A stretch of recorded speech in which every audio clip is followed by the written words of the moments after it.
Happy Thursday, Paul Talkers. Today I want to talk to you about how it's important to be able to accept new information so that you change your opinions about things.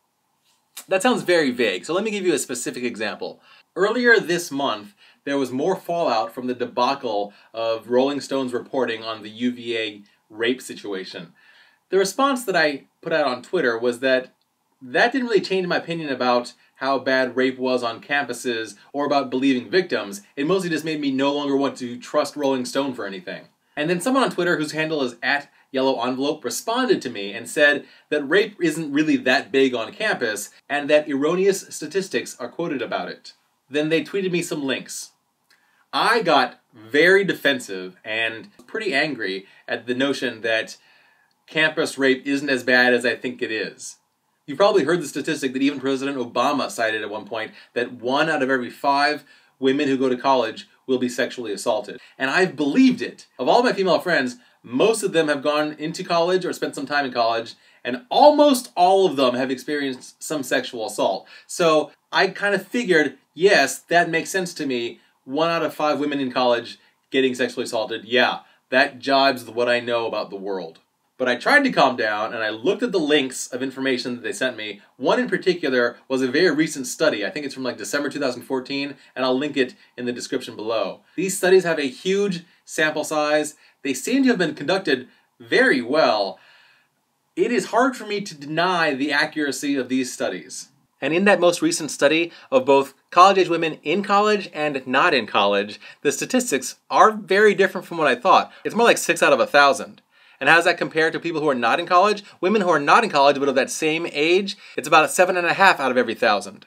These are Justice Department studies, and I tried to comb through them to find the error in the studies. I wanted to confirm my bias that those numbers were too low.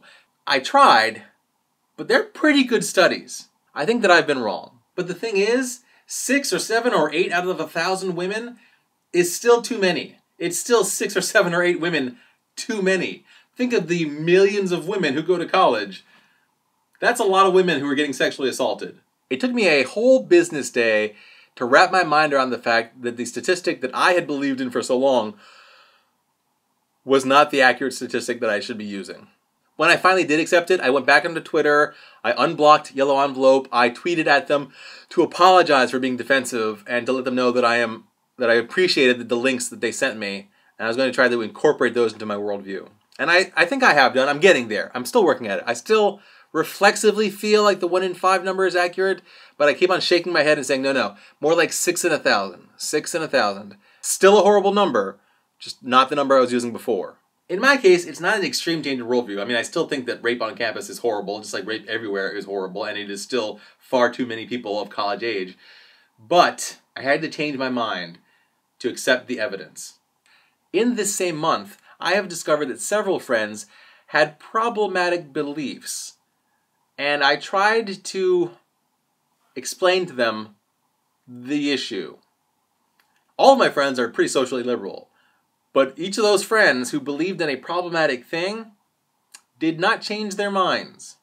To the point where some of them effectively said, I know that this thing is bad, I certainly wouldn't want to do that thing, but I'm doing that thing, and I don't think it's bad. Like, they're aware of the problematic nature of thing X, and then they think they're saying a different thing Y, but in fact, they're saying thing X is bad, but I believe in thing X. That's a tough worldview to shake. Different friends of mine from around the world have said these things to me several times this month alone. I don't believe in giving up on friends because they have a problematic view, probably one they've held for many years, that they can't shake. I don't believe in giving up on those friends. If I see somebody perpetuating harmful beliefs or actions, something that could literally harm somebody, I'm going to tell them cut that out or we're not friends anymore. That's not what's been happening. It's just that some of my friends don't realize that some of their views that they think of innocently are not innocent. That's it. That's all. If you see me do, say, or act like something that is problematic, please call me out. And I'm going to try really, really hard to listen to the evidence that you provide me and see if my worldview needs to be changed, because it's very possible that I still have tons of problems that I need to work on. Has this happened to you? Have you had to change the way that you think about something because you've discovered it is in fact problematic, even though for maybe a huge portion of your life you thought there was nothing wrong with it at all? Please let me know in the comments below. Or tell me anything that matters to you, because I do want to know what matters to you. I've been slammed at work this week, so I still haven't done a good job of hyping my live show that we're doing this Saturday. Me and my friend Bridget, Mouse and Sneakers, are going to be having a live show this Saturday. Watch my channel for details on it. Watch my Twitter for details on it. She was the one who danced around the library during my anniversary live show. As always, thanks for watching. Tomorrow will be even better.